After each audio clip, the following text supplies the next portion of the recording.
Hello, everyone, and welcome to episode 77 of the Northstar Podcast. Today, we're going to talk about 7 things all fit and healthy people do. I am going to be right back, though. Akam, you go, because I got to do something real quick. All right, duty calls. Well, so the first thing that we're going to be talking about is staying active all day. Now, a lot of people think that they have to go do their workouts, but what we notice is that fit people just end up accumulating movement throughout their entire day. Me personally, I went through a phase where I thought that, hey, you know what, I can go bust out a quick hard 2-hour workout and then just sit in bed all day. This is during prime COVID time, and I just would not move my body. And that's less efficient versus actually moving your body throughout your day. There's this thing called NEAT, N-E-A-T, which is our non-exercise activity thermogenesis. Oh, we got some funny stuff going behind the scenes. And yeah, guys. Jeremy, stop. Active. No, not me. You got some bloopers? I'm back. Can I talk about NEAT? Yeah, I just did some neat over there. No. Non-exercise activity thermogenesis. So that one there is in regards to just your general, fidgeting. Yes. Doing whatever. Doing throughout the day, just basic activity, movement. Yeah, and genetically, some people just have a higher NEAT. Yeah. I think sometimes people will say, oh, why? My friend can eat, this food, and then I eat the same thing, but I gain, all this weight, and this person can eat whatever they want. And most of those times, those people just have a really high NEAT, and that's just their genetics. They fidget more, they tap their foot more, they tend to move around more. Yeah. A lot of people have, ADHD. Yeah. It's just they tend to have not everyone, but they tend to have a higher NEAT just because they're constantly moving. I'll take is it a fat loss hack? Yeah, have ADHD. Yeah, guys, you want to lose fat? No. But no, it's crazy, man. You think of it, if I were to do this, or whatever, just tap my hand on my leg, all day. Yeah. I'm obviously burning calories. Yep. But because it requires you to move. But I have to I'm acknowledging that I'm doing it. But I've caught myself, I'll be, tapping my foot, whatever, thinking about something. Then all of a sudden, someone you're with or whatever, your girlfriend, whatever, they, touch your leg and you didn't even realize that you were, doing that. Yep. Yeah. All the time. Yeah, and you're just what? You're just, in the zone. You can even just be having a conversation. You don't even know, right? So, everyone's different. There's not really ways to not exercise. I guess you... Wiggle your toes. That's the way. You got to just wiggle your toes. Twist your tongue around a little bit? Yeah, just flick your tongue and just wiggle your toes. Yeah. All moments, all day long. Fuck, dude, my shirt's inside. Oh, okay, keep going. I didn't change my shirt either. Anyways, number 2, listening to your hunger cues, building a relationship with food, because you got to ask yourself, are you hungry or are you craving a food? Is it that you're craving a meal, something that's nutrient dense, or are you just craving something that is artificial, less calorie dense, has a high amount of calories with low protein, and you got to tune into your body signals. Okay, we're back again. This is a chaotic episode. I love it. And focusing on being full and eating foods that keep you full instead of mindlessly eating. And we've had lots of episodes on food noise. I would definitely say watch those and check those out. Yeah. That's number 2. Number 3, hydration. Drink more water. Yeah, I think that at the end of the day, it's kind of funny. This actually can kind of increase your NEAT. Is when you're drinking so much water, you have to go to the bathroom all the time. Yeah, you get pissed. It makes you walk more. Yeah, so it makes you walk more. Kind of going back on the NEAT part 2 is taking the stairs. I guess that, I know that's technically, I guess it could count as non-exercise activity. You take the stairs and things like that, but that's more of a conscious effort. Yeah, I was going to say, right? That's more of a conscious effort.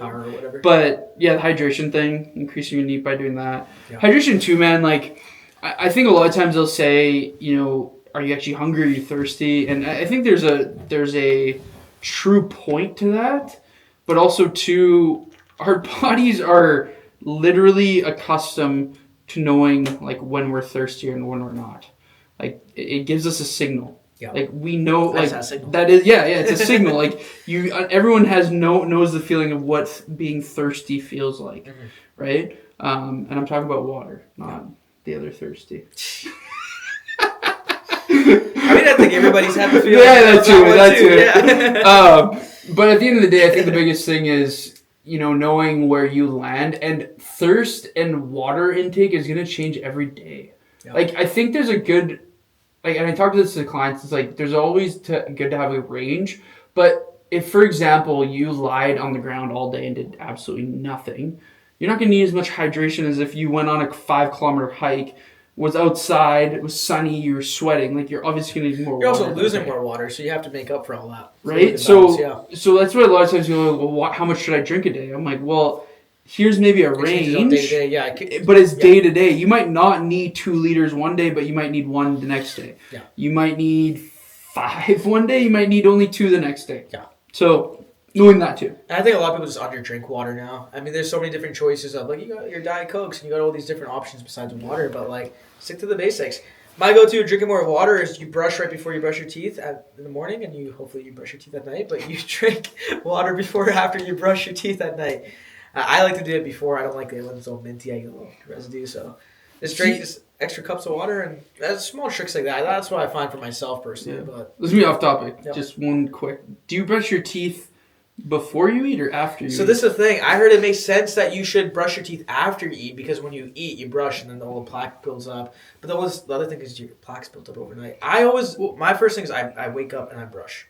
I do too, but so I've had this like discussion with people too, but from my understanding, like, you've been breathing in like a whole bunch of stuff throughout the night. Yeah. I'm not saying like there's bugs and shit, but like maybe there could be. But like, when you wake up, you're like, oh, my breath feels like disgusting. It's usually related to hydration though. When we're talking about water, that's usually like a lack of water. When you drink more water, and I find if I wake up at night, I drink water. I drink water right before I go to sleep. Yeah, I might have to piss in the middle of the night, but I notice that my breath is better too because a lot of it's related to hydration. Yeah, I don't know. I just find that, I don't know, I've always like brushed my teeth first in the day. I felt like when I eat right after waking up and not brushing my teeth, it feels a little weird. Yeah, I know. I don't know. It feels almost gross. Like I always do the other, but there's odd times where like something happens and I just do the other way around. And I was wondering. I was curious on your thoughts.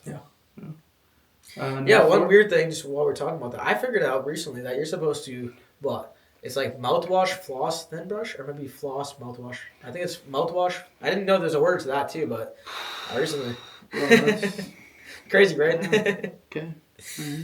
Yeah, just a random side thought. Mm-hmm. So there you go. You got your routine to have a brush. Should pull up a dentist goddamn things next time. The next thing is going to be prioritizing your sleep. We talk about sleep every single episode, I feel like, and it's going to help with your stress management. That's the biggest. Honestly, guys, if you do not know why sleep is important at this point, I don't know what to say. But we're gonna keep talking about it. Yes, because you gotta be consistent, and we're gonna be consistent as we talk about it. Yeah, so go get your sleep in, guys. That's all we're gonna say about that. And then eating enough protein. That's another thing we always chat about. Guys, I find like if you want to be fit year round, you want to be healthy year round, you don't want to put on excess weight. Be consistent with eating an adequate amount of protein. Don't overeat protein. That's what we mentioned last few episodes with the guys. Like just 1 gram per body weight. And if you just build a habit of that, front load your protein, focus on having protein as one of your biggest bases for your meals. I like 1 gram per lean pound of body mass if you can. Yeah. Not that 1 gram per pound of body weight isn't bad, but if you weigh 300 pounds, it's gonna be. You're more than likely not carrying that much lean mass. You're probably carrying some body fat. Yeah, I would say if you're probably in the 10 to 15 range, you can probably get away with 1 gram per pound of body weight. But over that, it's more. I actually like that. That's better. Yeah. Yeah, if you're like around 20 plus, I would be very not cautious, but I would be more aware. Well, it's just like, if you weigh 300 pounds and you're eating 300 grams of protein. This is another hot topic, dude. I saw the funniest video the other day. This guy, he was like, just ate 6 deviled eggs on the plane and he's just ripping ass. Oh.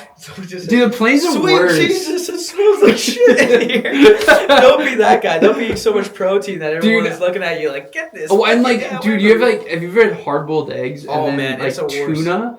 And you open it up in a closed vicinity where there's nowhere you can go. Yeah, bro, I've been that guy that done tuna. I've opened up not a can, just nothing on it, like the pre, with the whatever in it. which aren't as bad actually. Yeah. But man, I've smelt some stuff and I'm just like, bro. Just ready to, in like a closed like vicinity. Oh yeah. Oh man. Yeah, just straight just to the dome. breathing in fart air for fucking 8 hours. Oh man. Graham liked that joke. Good stuff. Number 6, we're almost here. All right. Have something that's simple. Just have a simple, consistent plan. Yeah. I find people they go like, okay, I'm going to eat this day, this thing this day. And they come up with all these crazy meal plans and they see all this shit on Instagram and they're like, I got to make this. Pick 5 foods. Like with too much variety, like I find people are harder to be consistent at. Mm-hmm. Like me personally, oh man, we're going so off topic, but this is a random quote. Like, I don't know if you've seen these videos, like, I've ate the same meal for the last 3 years and you expect me to cheat on you? It's like a relationship thing. It's like for Instagram. Guys, find your like meals, obviously base them off the protein, the veggies, the fruits, your carbs, and then just stay consistent with it. Just be intentional. It'll help with your relationship with food as well when you'll be able to, I guess, navigate from hunger cues versus like actually like cravings and hunger cues better. Just because you eat the same stuff, you're like, okay, is this now feeling like craving? And then you'll make a smart decision too. 100%. Yeah. And the last thing would be just track something that matters. I feel like a lot of people get so lost with tracking and they just don't start because they're like, oh, I need to track. And then that's the biggest thing I always see with people is like when tracking gets introduced, I always find track something that matters. Track your sleep, right? Start off with that. Track your workout. Track out what weights you did that one session. And then just track something that matters because if you go into so much and you go too perfect picture mindset, track your calories, track your this, track that. It's like you're not going to get flexible at that point. You're just restraining. Well, you're not going to do it for that. And exactly, it makes it so much harder to stick to it and it doesn't work long term because you're just chasing perfection. And to close off, just build a framework. Try not to have too crazy of a rigid plan because the goal is to have a flexible structure that fits your lifestyle and you don't end up being it. Yeah, I think at the end of the day, man, just like finding, we say this all the time, like doing something that works best for you and what you enjoy. There's so many different things you can do out there, and I get it. Like, yeah, if you lift weights X amount of times, this much volume, you're probably going to get more muscle. But if you absolutely hate it every single time, it's even looking like, if we're looking at progressive overload or we're looking at, getting the max stretch and the eccentric load and like, yes, you're going to gain more muscle, but most of the times people won't do that because they per se don't enjoy it as much. They get bored of it. Or, that's why people like group fitness. Like, you can still make progress and do those things that are not as scientifically revolutionary and like, oh yeah, maybe it is more optimal, but like, it's more optimal if you actually follow it. Yeah. If you don't follow it, it's not optimal. It's your simple 0 to 1. Yeah, like if you're either 0 or you're gonna have a 1. Yeah, because at the end of the day, like if you did, let's say, group fitness, and you did that for a full month, and you were consistent with that, and then you try to do like